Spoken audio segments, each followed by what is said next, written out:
syempre naman, rumesbak si Daryl Yap kay Miss Maharlika. Pero yun nga, sabi ni Miss Maharlika, hindi naman sinagot ni Daryl Yap eh.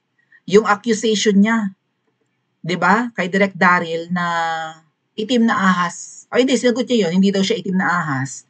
Pero yung sinabi ni Miss Maharlika na si Daryl Yap yung nagbigay ng screenshot ng nakahubad na picture or screenshot nga din ng nakabukakang si babaeng ahas na mukhang palaka.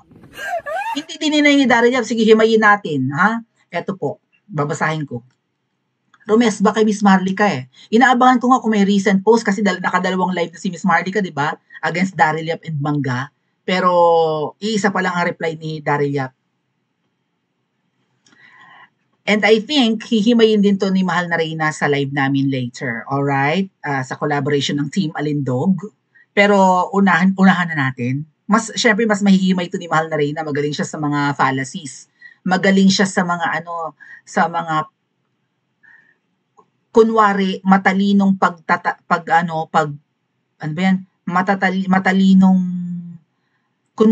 matalinong discussion or sagot or argument, pero hindi naman talaga. Mali. Peke, hindi totoong, kaya nga fallacy. It's a wrong logic. Mali, hindi akma yung sagot sa pinagdedebatehan. Ito yung post ni Daryl Yap, basahin ko. Para sa mga naghihintay I think hinimay na to ni Miss Maharlika kanina, no? Kayo na lang magsabi kung may similarities yung opinion namin. Hindi ko pa napanood yung buong discussion ni Miss Maharlika eh. Para sa mga naghihintay ng reaksyon ni Daryl Yap sa sinabi ni Miss Maharlika na sila ni Mangga ay mga itim na ahas. Kasi mga kababayan, alam nyo, misteryo kay babaeng ahas kung sino ang mga chuchu, right? Kasi sino ang mga puting ahas ni Miss Maharlika? Ang dami. I think may puting ahas si Miss Maharlika sa loob mismo ng palasyo. May puting ahas si Miss Maharlika na fashion designer. Okay, na tao ni babaeng ahas. Yun nga eh, after na binulgar ni Miss Maharlika na yung kanyang puting ahas, yung akla na designer, kinasuhan si Miss Maharlika. Dalawa pang akla na designer yung nagkasok sa kanya, di ba? And then may puting ahas si Miss Maharlika na politiko. Meron ding, di ba, empleyado ng mga agencies ng gobyerno at kung sino-sino pang whistleblowers. Napakarami. And then here comes another batch of puting ahas. Mismong si Mangga at si Daryl Yap, inaakusan ni Miss Maharlika or sinasabi ni Miss Maharlika na siya yung nagpi-feed. Sila yung nagpi-feed ng info laban kay Liza Tanas. Tapos yung kay Mangga, eme-eme na laban din sa kanyang kapatid. Pero drama lang, ek-ek lang pala. Sasabihin niya, alam ng kapatid ko, very traumatic, di ba may screenshot na gano'n? Very traumatic yung yung pag-uusap ko sa kapatid ko kasi involved pala siya sa People's Initiative, alam pala niya yun. Tapos nung Senate hearing na, hindi naman niya nilaglag ang kanyang kapatid. So hilaw, right? May blind spot si Mangga pagdating sa kanyang kapatid. Pinoprotektahan talaga niya. And dahil nga sa ganito na nagkakandaletse-letse na yung nangyayari sa Pilipinas, kinukurakot ang pera, bumabaha ang drugs, tumataas ang krimen, patuloy ang pagnanakaw ng pera ng mga Pilipino, nakulong si PRRD, ginigipit si VP Sara, 'di ba? May mga namamatay na katulad na lang ng namatay sa US na nagpa-pile up yung frustrations. May nakausap ako niyan sa EDSA eh. Shout out po mga sumasama sa amin dati sa EDSA na nasa breaking point na ang mga Pilipino. Okay? Umawas na ang salop, kailangan ng kalisin. Sabi ni Daryl Yap, malinaw mula umpisa hanggang ngayon, hindi ako nagkaroon ng access o pagkakataong makihalubilo sa kahit na sino sa palasyo.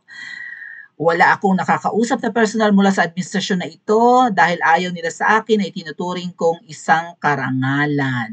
So gusto niya iparating na hindi ako puting ahas kasi wala naman akong insider info.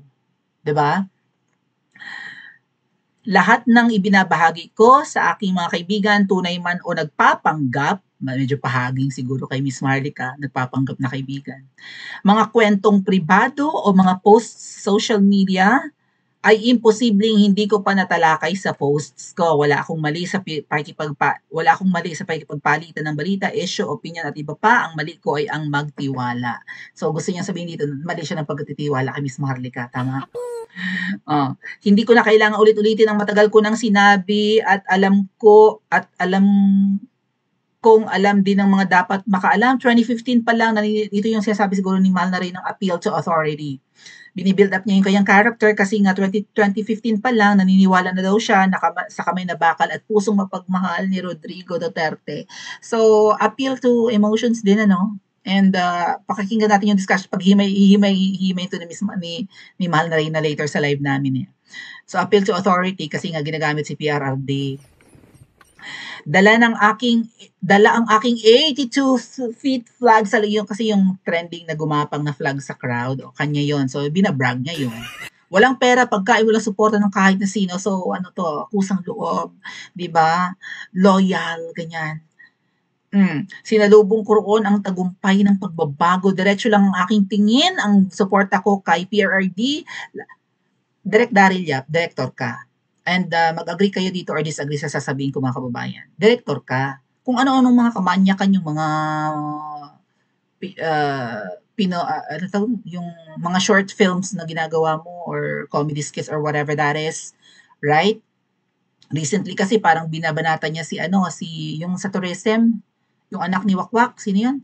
Si Frasco, right? May ganun siyang parody. And then si Bading, yung kabaro ko, Juliana Pariscova, ginagaya naman yung anak ni Abante, si Princess Abante, di ba? Yung forthwith yung t-shirt. And then there's another one na mga manyakol, mga kalibugan na mga short films ni Direk Daryl Yap, kung totoo kang Duterte supporter, wag mo nang i-brag yung 2015 pa na pagkalaki-laki mong flag. Gumawa ka ng short film in honor of PRRD. Maybe a comedy skit. Right? Director ka, makakapag-isip ka. Kung hindi man mag-brainstorming kayo ng team mo or 'di ba, mag-post ka, manghingi ka ng ng script na pwede mong i-direct. Maghanap ka ng producer na pwede magbigay sa iyo ng material at then ikaw yung director. O kahit ikaw na, mag-produce ka na ng kahit 5 minutes, 8 minutes na video katulad ng mga Lenlen series mo and whatnot, yung mga nakakatawa mong mga nakaraang trending na videos. Magte-trending pa yan. Talakayin mo yung pagpapakulong kay PRRD, yung panggigipit kay VP Sara, kahit na gawin mong comedy skit. 'Di ba? Meron nanggagaya kay VP Sara na akla kamukhang kamukha rin. Kaya lang parang pinklawan yun. Meron ding nag-impersonate kay PRRD.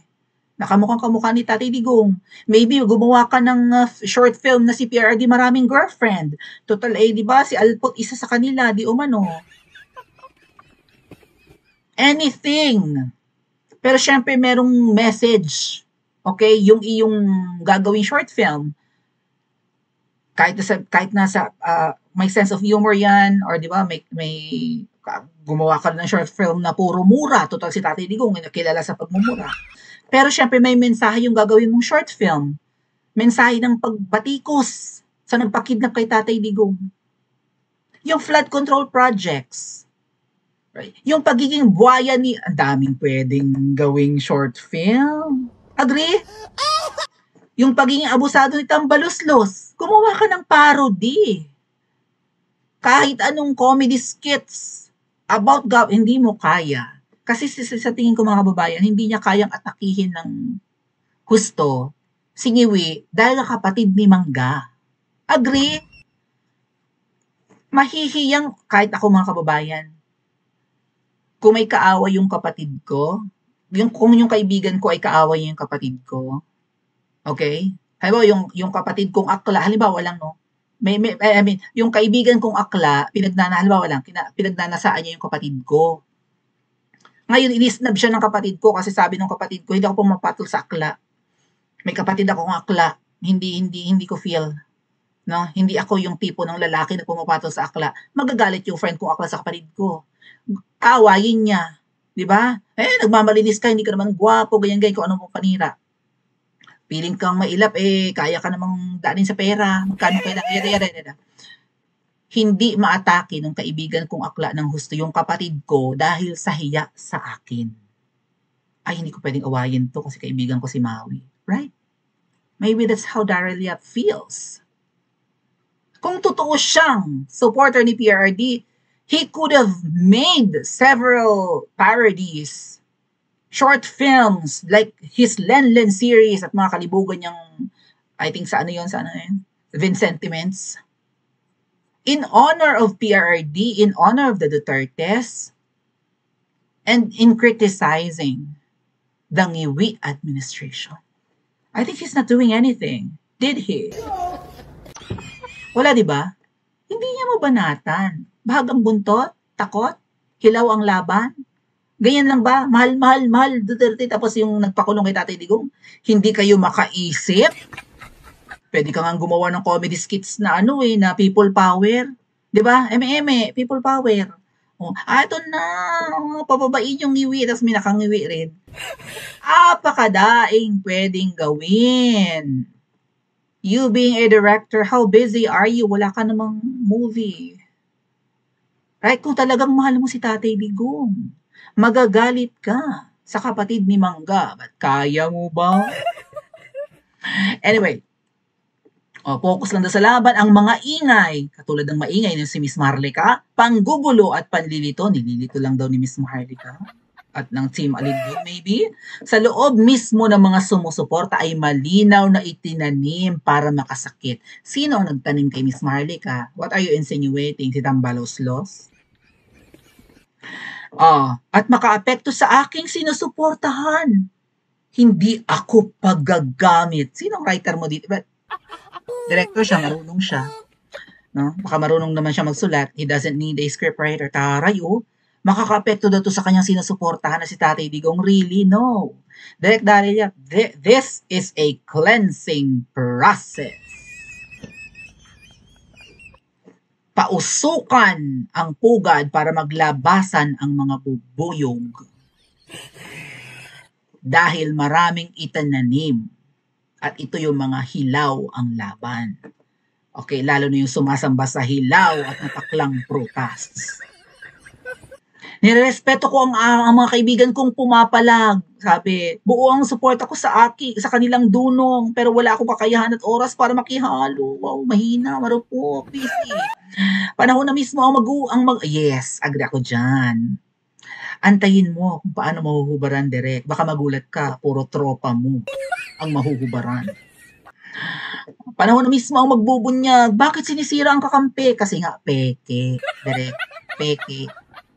Hindi lang ang Team Alindog ang nakakalatang peke. Ang mga double agents, kaya nga tinawag double agents, mga ahas. Mismong mga ordinaryong tao, hindi namin kailangan magsalita. Hindi namin kailangan mangumbinsi. Sinabi ko ba sa inyo mga kababayan na maniwala kayo sa akin, magtiwala kayo sa akin, huwag niyong panoorin yung taong yun, huwag niyong panoorin si Chongkili. No. Ako pa nga mismo ang nagsasabi sa inyo, panoorin niyo, obserbahan niyo, asarin niyo, pagbibintangan pa kayo ako. Tama? Bakit tahimik naman sa mga bumaligtad? Si Pebbles, ang tinutukoy. Tahimik daw si Miss Marlica kay Pebbles. Bakit hindi minumura ang kaaway? Para saan ko magkakawatak-watak? Hindi ito pagkakawatak-watak. Lalo tayo magkakawatak-watak hanggat may mga double agents.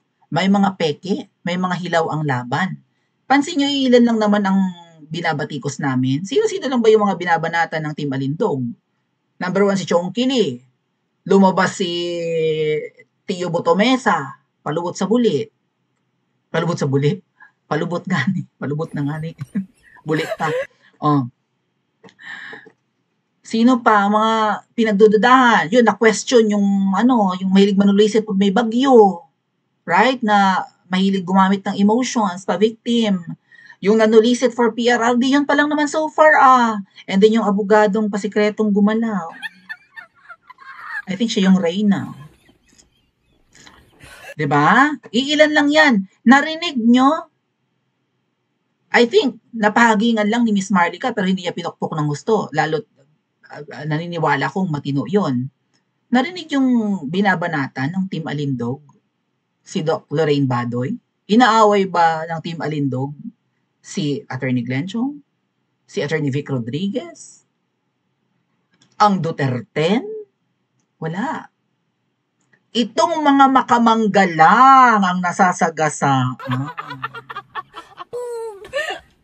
Pati yung makaalpo. Yun lang yun. Oh. Hindi ko po alam ang sagot. Yeah, ikaw, hindi mo alam. Don't tell me, may naulo. Gaya ng wala akong idea bakit nakarating sa puntong kasama na ako sa plano. Walang plano. Plano kang isabotage? Hindi. Nahihilawan lang si Miss Marlica sa laban nyo. Parang ang bagal nyo nga eh. Parang tanggap nyo na eh. Hindi kasi maganda yung ganun mga kababayan. Mahal ko si Tatay Digong, mahal ko. Nakulong lang ito, mahal ko si Tatay Digong. Ganun lang ang reaction mo?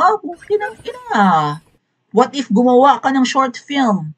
Like yung reenactment ng pagkidnap kay Tatay Digong. Trending yan for sure.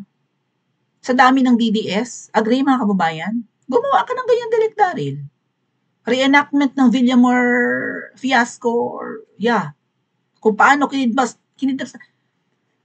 si Attorney Regal Oliva nga nakakapag-create ng 2-minute video 'di ba? Nababanggit niya 'yan. Although binabati ko si Miss Marley kasi yung kabaro ko si Attorney Regal Oliva, at least sabi niya 'di ba? I think naggawa siya ng video patungkol sa pagkidnap kay PRRD. One man show. Right? Ikaw, director, marami kang talents, hindi mo kaya mag-reenact? Just to remind the people how unlawful yung pagkakidnap kay PRRD. Ikaw pa, may skills, may talent? Hindi mo kayang gawin yun para ipaalala sa mga tao yung nangyari? Seryoso yun kahit na walang comedy, di ba? Nagawan mo nga ng paraan na ma-reenact yung pagsugod ng taong bayan sa Malacanang ilang oras na movie yung ginawa mo. Kahit gumawa ka lang ng pang-upload lang sa Facebook o sa social media, Facebook, YouTube. Just to remember, di ba? Ma-appreciate ng tao yung pagmamahal mo kay tatay. Hindi pwedeng puro lip service. Hindi puro ngawa. Dapat may gawa. Hindi ako pwedeng maging ahas dahil wala naman akong connection sa mga Marcos. Ito yata yung tinanong kay Miss Marlica recently, no? Parang kine-question kasi si Miss Marlica, paano naman magiging puting ahas si Daryl Yap, wala namang connection sa palasyo. Yun nga, nag-share nga siya ng mga pictures ni Smugs, di ba? Plus, Daryl Yap is a known director, batang director. So may kredibilidad. Kahit anong i-message niya kay Miss Marlica will take it as a legit info. Kasi 'di ba, may kredibilidad yung tao Ito picture screenshot ng pagbukaka ni babaeng ahas. May video pa to. Ang binigay lang ay yung screenshot na nakabukaka. Tapos putol nga nakita ko kasi yun Walang mata, pero yung ilong, bibig, nunal. Siya. He's a director, kaibigan ni Mangga, may kredibilidad. Okay? So, pinadala niya si Miss Marlica ng picture ng babaeng ahas. Anong dating kay Miss Marlica? Shoot. Totoo nga. Lalo't may nagsabi na itong mag-asawa ay gumagamit. After gumamit, according kay Miss Cathy Binag, may swing na nangyayari. Right? Swingers. Palitan ng partner. Libog pagka tumira. Nagko-corroborate yung mga di ba, nare-receive ni Miss Marlica ang info, yung mga pasabog ni Agent Morales, pasabog ni Cathy Binag, at kung sino-sino pang nagsalita, pati yung video na nagpupulburon si Ngiwi. After magpulburon, bumubuka ka. Plus may mga PSG, di umano, na pinapatulan yung babaeng ahas. Plus may namatay na PSG na allegedly ay nahuli or nakita niya na nagpapatsok-tsak yung babaeng ahas. And here comes the photo from a known director. So, you don't have to be an employee of the palace. Yung ibang puting ahas ni Miss Marlica, sa ibang opisina ng gobyerno nagtatrabaho. May corruption din may nakawan dito. You don't have to be an employee of the palace. Ano mga pautot? Halibay lang to. Ang ahas ay yung nanunuklaw ng kaibigang nagtiwala sa'yo para lang sa kung anong kapakinabangan. Oh, kasi 'di ba may usapan nga sila, kahit anong mangyari ha, hindi magbabago ang pagtingin na so medyo ano rin, may banat din itong sinasabi ni Direk Darrell Yap. And he ended it, hindi po ako puti o itim na ahas, ako po isang caterpillar, tama po isang ginawa niyang joke, nilaro niya sa huli. Hindi paro-paro pero ang ganda-ganda na, parang si Taning ang dating niya sa akin. 'Di ba? Parang si Taning Pinoy na butterfly na umuutot ng rainbow na may glitters with a hint of cinnamon, sabi ko nga. Right? So it is a comedic pero bigwas din kay Miss Marlica, no? A reminder na kaibigan kita tuloy tapos nilaglag mo ko. Again, Direk Darrell Yap, saan ang nanggagaling ito? Sa pakikipagkaibigan nyo kay Chongki Lee at sa hilaw nyong laban ni Mangga against kay Ngiwi. Aware ka na adik ang nakaupo. Pero, what if gumawa ka ng parody ng sumisingot at gumanon? Ay, takot siguro. Takot kaya si Direk Darrell Yap? Pa-comment po sa comment section at mag-like and subscribe din po kayo.